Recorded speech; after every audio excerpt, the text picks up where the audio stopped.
The 96th Oscars are right around the corner tonight if I get this video up on Sunday, like I'm hoping, fingers crossed. If you don't know what the Oscars are, it is an award show for movies that happens every year. I think it's pretty cool, because I like movies and whatnot, so I thought, hell, it's 2 a.m. Saturday morning. I would have less than 48 hours to pump out one of these, but I'm gonna do it anyway. I am doing my first ever mini Oscars. I have 10 of the Oscar categories. I got my own nominees. I have chosen the winners, and these are all movies that I have seen in 2023. So some of the big hitters that are currently nominated for awards at the Oscars. I haven't seen a lot of them, but I have seen quite a few movies this past year, so there's still some nominees to choose from and some winners to crown, so let's get right to it. Our very first category is Best Cinematography.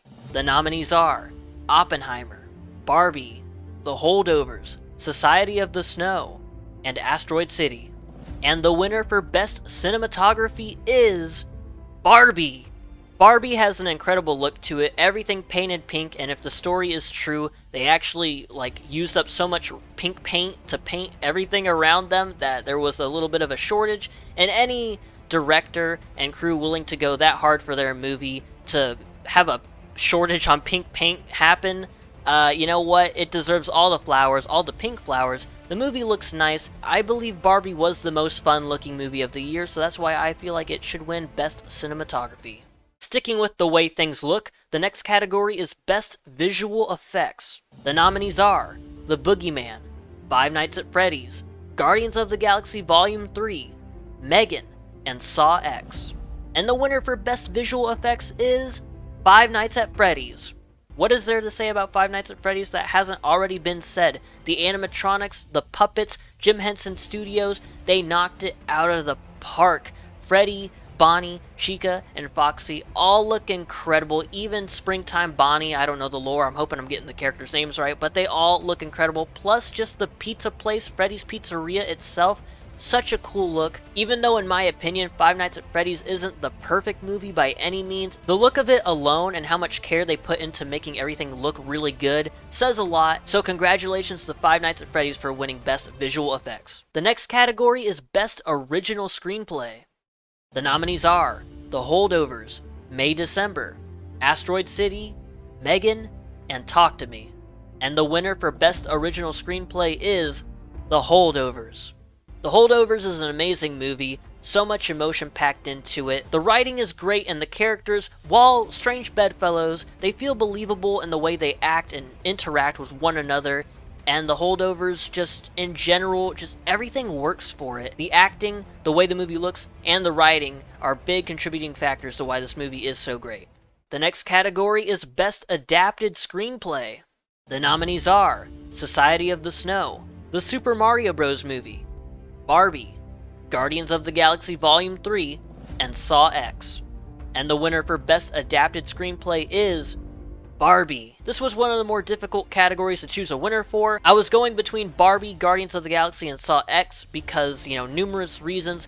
Guardians, just what a great end to that little trilogy. Saw X, they really brought it back up from the kind of messy past few Saw films before it. But Barbie, they took, hey, here's a girl doll and a popular toy, to this day, but mainly, a little bit back then. And they made it into something more powerful, more emotional, to where it stands for something more. I'm sure there was already a lot of people that really cared for Barbie, either seeing a doll that looked like them or just childhood memories. But this movie, like I was saying, just made it so much more powerful and amplified it, if that makes any sense. So I believe Barbie does have the best adapted screenplay. The next category is Best Director. The nominees are Christopher Nolan, Oppenheimer, Greta Gerwig, Barbie, Alexander Payne, The Holdovers, James Gunn, Guardians of the Galaxy Volume 3, and Sam Esmail, Leave the World Behind. And the winner of Best Director is James Gunn, Guardians of the Galaxy Volume 3. I mentioned it a little bit earlier, but holy crap, this movie was such a great end to the Guardians of the Galaxy trilogy. James Gunn, I love his style. He knocked it out of the park with Guardians 1 and Guardians 2, and he continued it with Guardians of the Galaxy 3, which I think might be my favorite Guardians of the Galaxy movie. There is so much more emotion than I thought there was going to be going into this. After the events of Endgame and all that stuff, the Guardians of the Galaxy, they have to readjust, so their characters, while still, the lovable characters we knew and loved through the first two movies, They've gone through some changes, and I think everything about the characters really work. The movie looks great. It was already nominated for a few other awards, so ball that up into a nice little movie. James Gunn, you did good. James Gunn is my pick for Best Director. Our next category is Best Supporting Actor. The nominees are Ryan Gosling, Barbie, Dominic Sessa, The Holdovers, Nicolas Cage, Renfield, Chris Pratt, Guardians of the Galaxy Volume 3, and Mahershala Ali, Leave the World Behind. And the winner for Best Supporting Actor is Ryan Gosling, Barbie.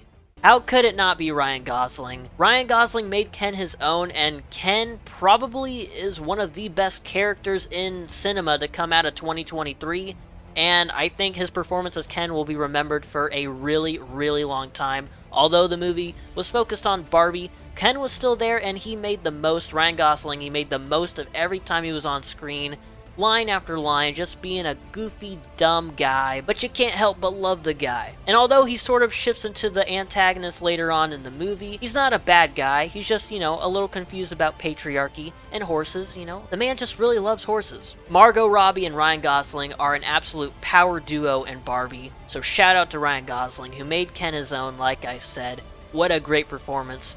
Very funny. Ryan Gosling is my pick for Best Supporting Actor. Now moving on to Best Supporting Actress, the nominees are America Ferrera, Barbie, Emily Blunt, Oppenheimer, Divine Joy Randolph, The Holdovers, Iman Vellani, The Marvels, and Jasmine Savoy Brown, Scream 6. And the winner of Best Supporting Actress is America Ferrera, Barbie.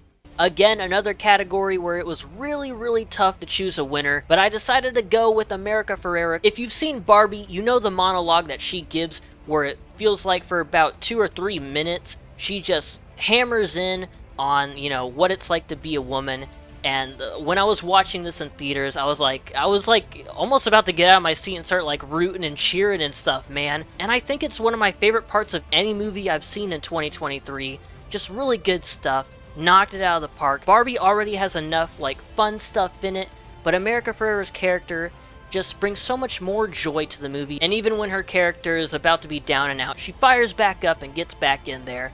What a great performance. She did amazing, but like I said, all the nominees, very strong choices to win this category, but I decided to go with America Ferrera. And now moving on to the category of Best Actor. The nominees for Best Actor are Bradley Cooper, Guardians of the Galaxy Volume 3. The name's Rocket. Rocket Raccoon. Cillian Murphy, Oppenheimer. It's too soon to determine what the results of the bombing are. Paul Giamatti, The Holdovers. You had no right to interfere. I don't give a shit. I said I don't give a shit. You two were unreachable. Roger L. Jackson, Scream 6. Maybe it's time someone made a buck reporting your death.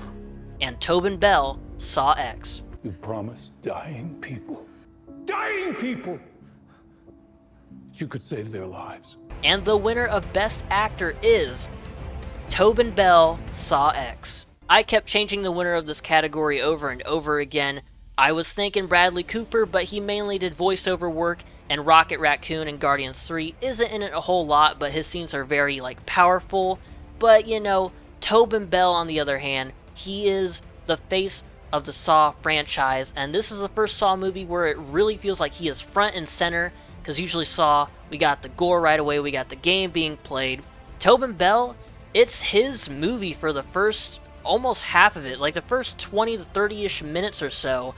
It's just him going through life and trying to, treat his cancer, get the surgery he needs in order to become well again. And although that's not really how a Saw movie is supposed to go, it works so well, and if anything, it gives the movie more heart, which a Saw movie having heart is kind of weird, but damn, it works. And while I don't think a lot of people would put Tobin Bell even in the nominees for Best Actor, I'm sure they loved his performance, but wouldn't put his name up there with some of the other nominees. I believe Tobin Bell, I believe early 80s, 80, 81, I believe he is, puts in one hell of a performance. Usually Tobin Bell as John Kramer is kind of a main part of the Saw movies, but more either like a voice recording or just kind of chilling in the back or chilling in like a little hospital bed. This time he is front and center for pretty much the whole entire movie, and it's one of the best Saw movies that have come out in quite a while, and a huge part of that is, you know, thanks to Tobin Bell. So Tobin Bell is my choice for Best Actor. And our next category is Best Actress. The nominees for Best Actress are Margot Robbie, Barbie, That felt achy. Good.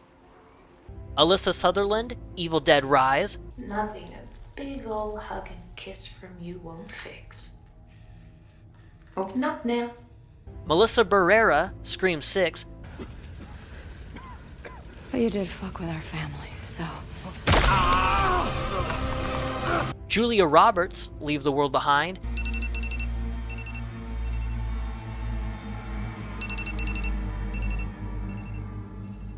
and Sophie Wilde, Talk to Me.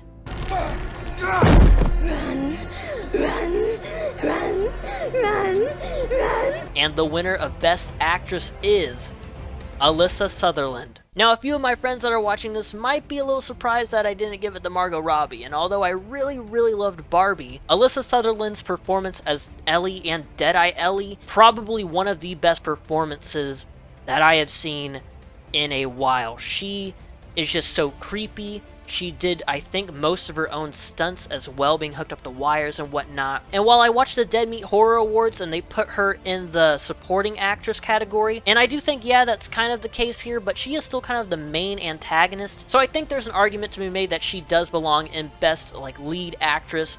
But supporting or lead, I think both categories work for her. I decided to keep her in, like, the main actress section. She is just such...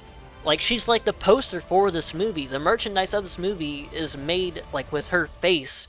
And I bought one of those shirts because it looked freaking cool. She has some silly moments in there as a Deadite. Very sinister and creepy moments in there as a Deadite. She absolutely kills it, literally. And just, you know, as a performance, she kills it too. But, you know, she does kill in the movie, duh. But, damn. She is so wonderful. A part of me was also going to give it to Melissa Barrera. I just want to shout out her, because in Scream 5, her character was okay, but in Scream 6, she stepped it up big time and was one of the highlights of Scream 6, and became, like, one of my favorite characters in the franchise. Sucks that that might not continue, but regardless, congrats to Alyssa Sutherland, my pick for Best Actress. And our final award, our final category, we have Best Picture. Here we go, we got 10 nominees for Best Picture. The nominees are Leave the World Behind, Saw X,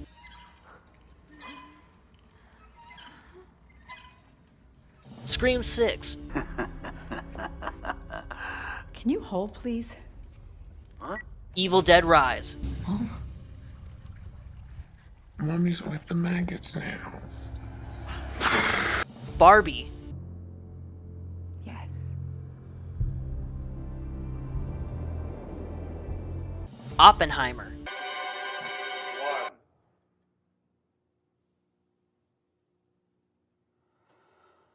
Guardians of the Galaxy Volume 3,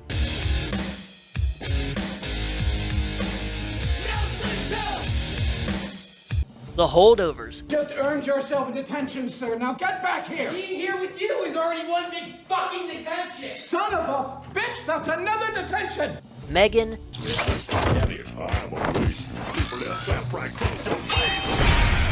Oh, shit.